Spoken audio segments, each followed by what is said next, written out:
3, 2, 1.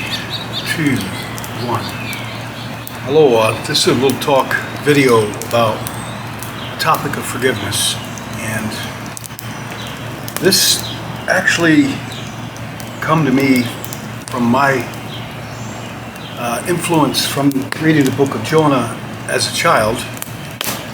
And yes, I can thank my mother for that, and God, that I had a Christian upbringing.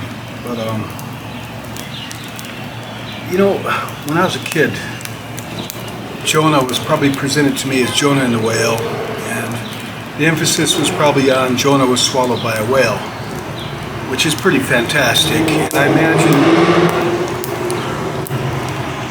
imagine they had us, Sunday school teachers had us drawing with coloring books and crayons, pictures of Jonah and the whale. But honestly, that's not what the book is about. You can take the whale out of it and substitute it with anything.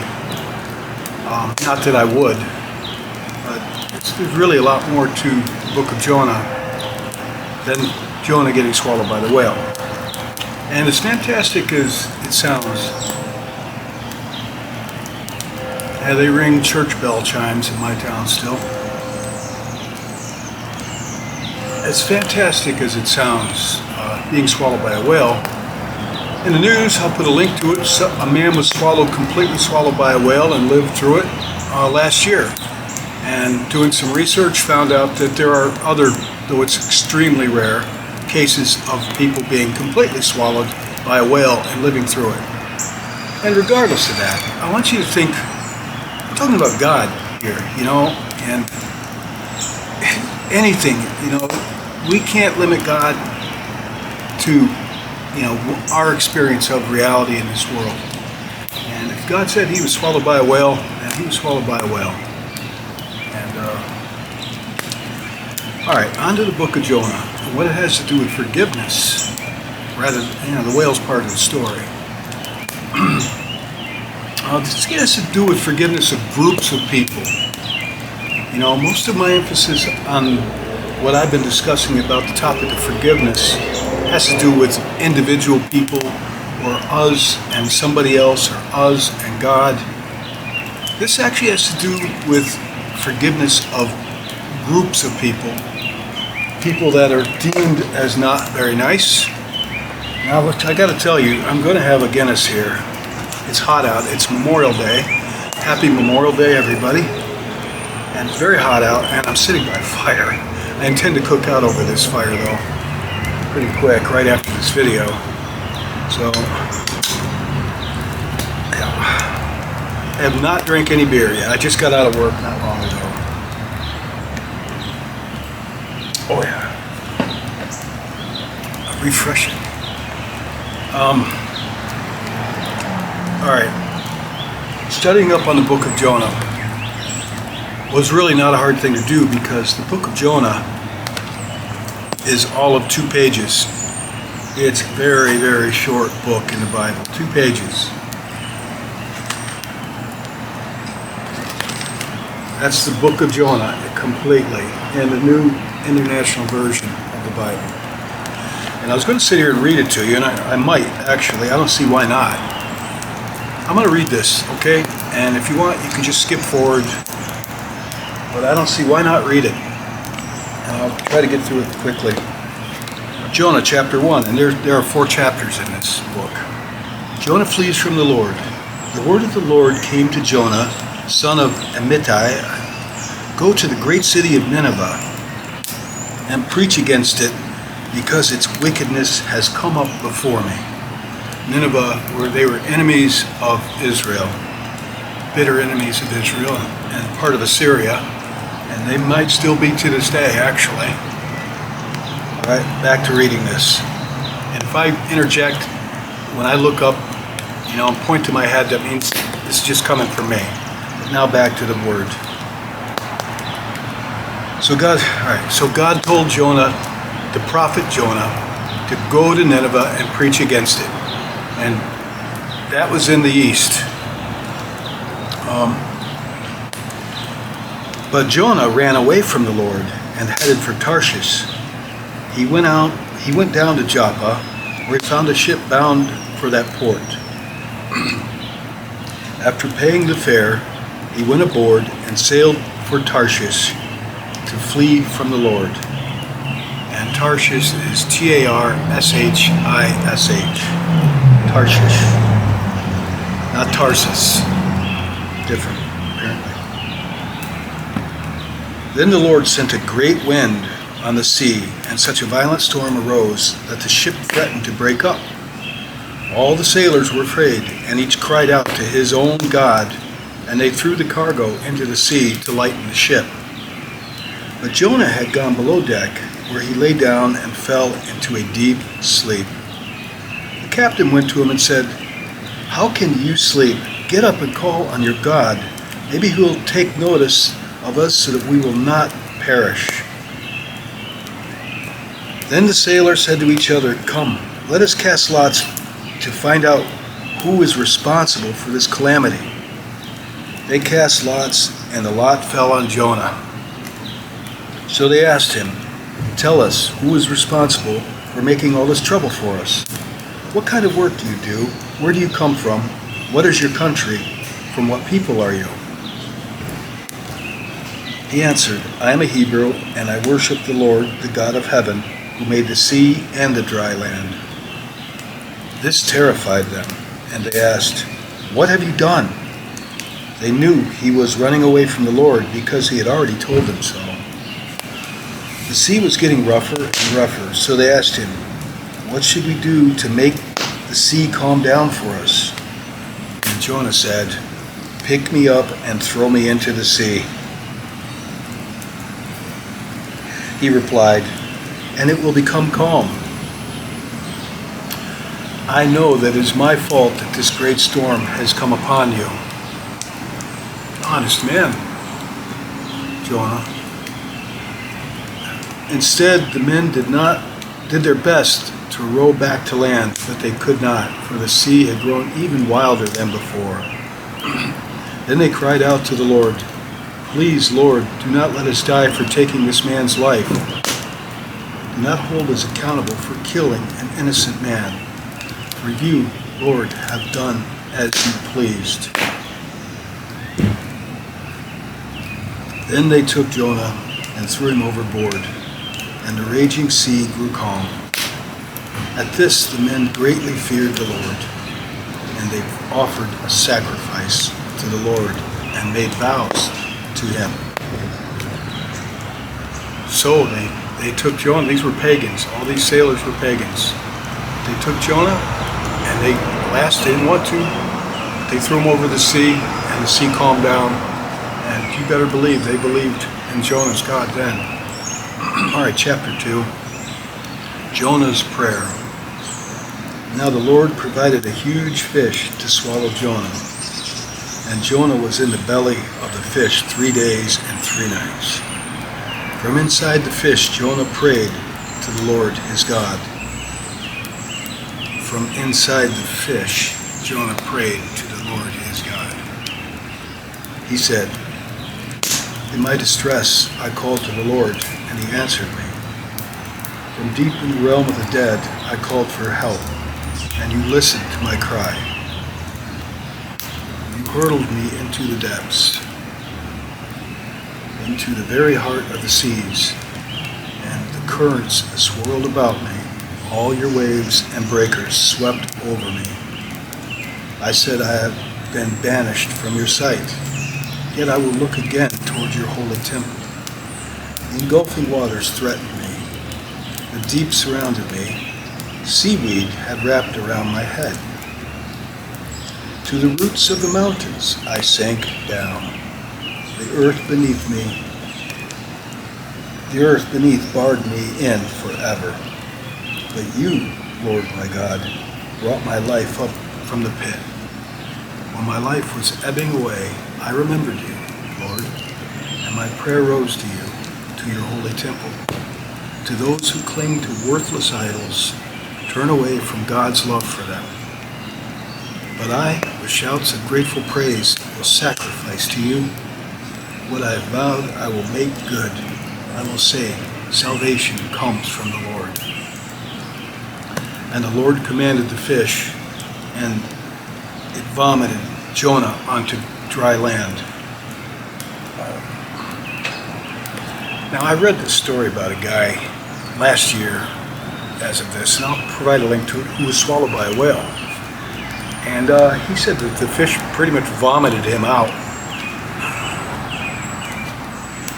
I'm not making this up. So, believe these things. You can take them as literal, you can take them any way you want. I like to believe it as factual. All right, back to chapter 3 of 4 chapters. All right, Jonah goes to Nineveh. Then the word came to Jonah a second time. Go to the great city of Nineveh and proclaim it. Proclaim to it the message I give you. Jonah obeyed the word of the Lord, and he went to Nineveh. Now Nineveh was a very large city. It took 3 days to go through it.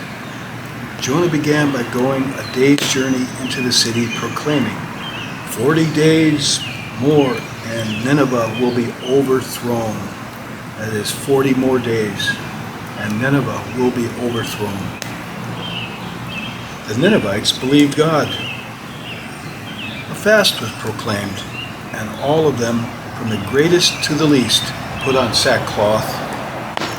When Jonah's warning reached the king of Nineveh, he rose from his throne, took off his royal robes, and covered himself with a sackcloth and sat down in the dust.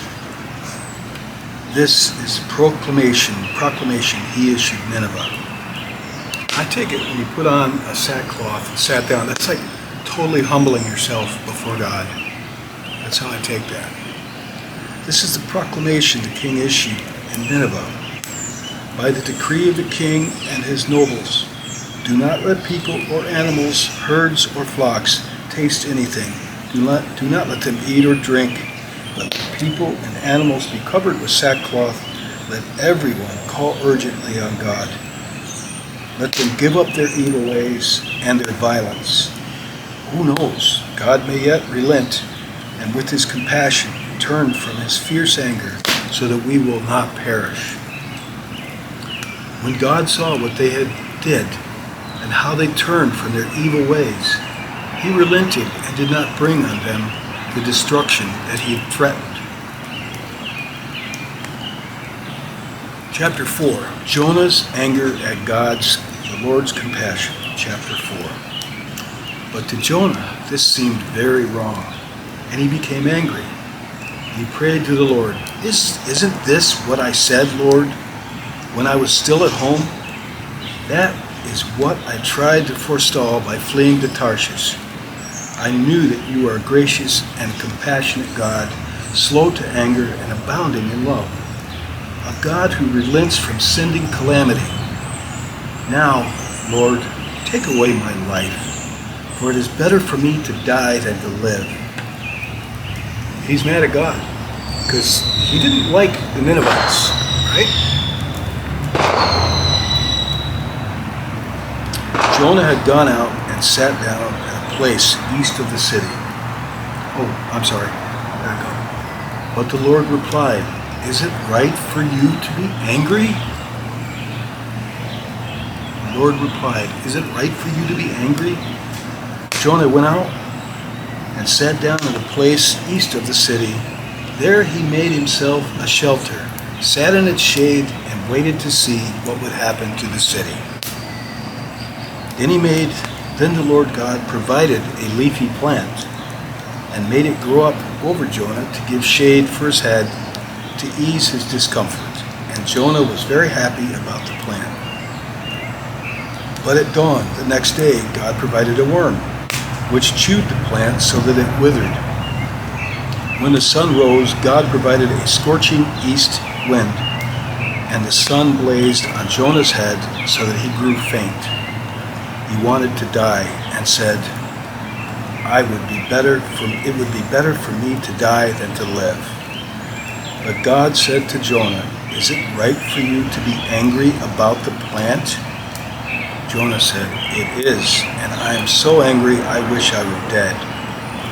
But the Lord said, You have been concerned about this plant, though you did not tend to it or make it grow. It sprang up overnight, and it died overnight.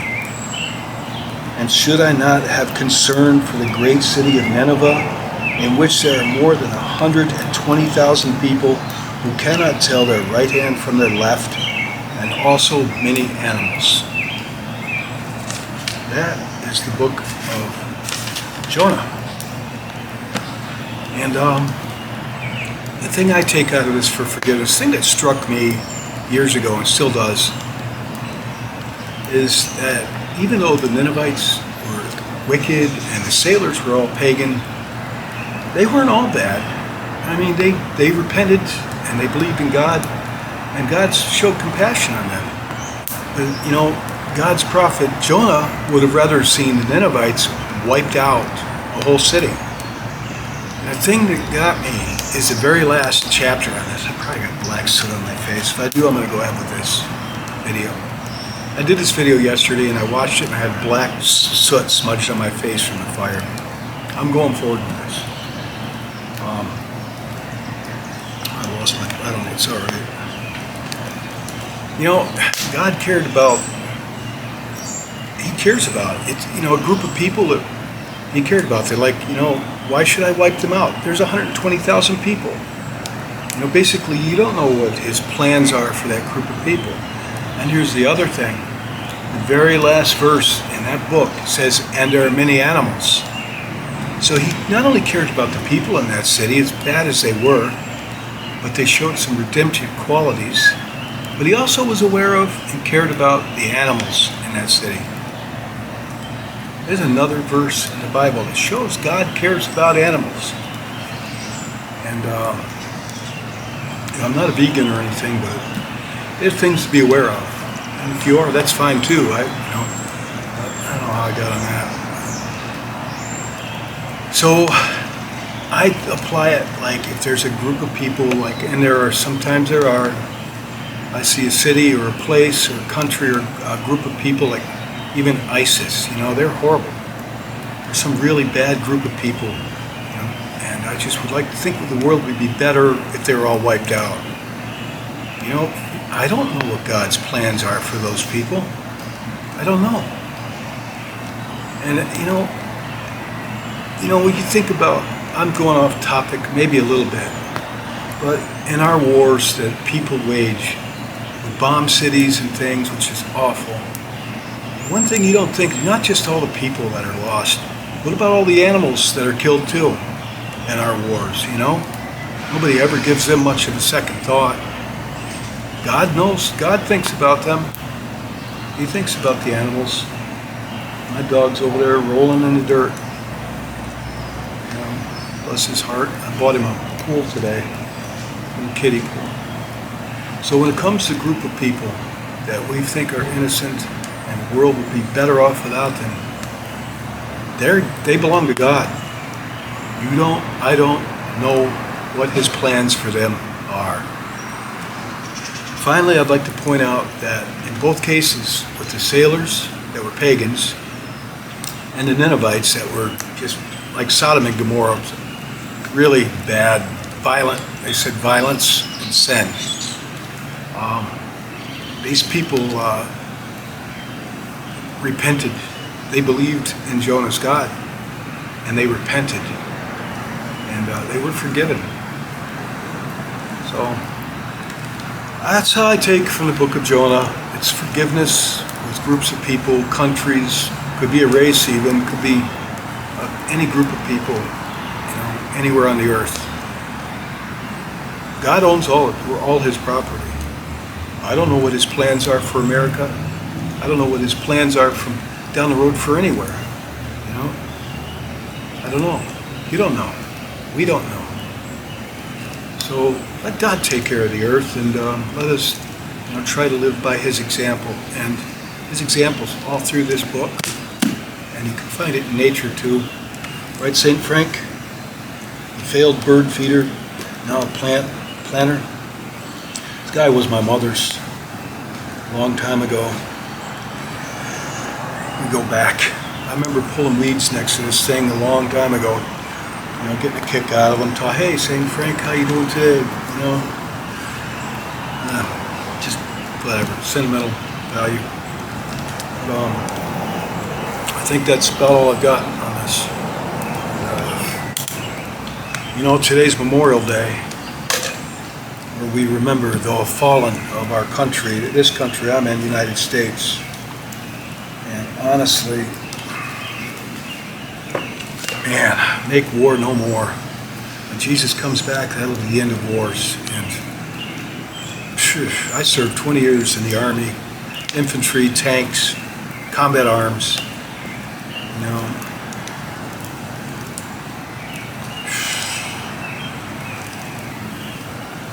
I knew quite a few people killed, mostly training accidents and things. Man, happy Memorial Day. Pray for peace all over the world. That's all.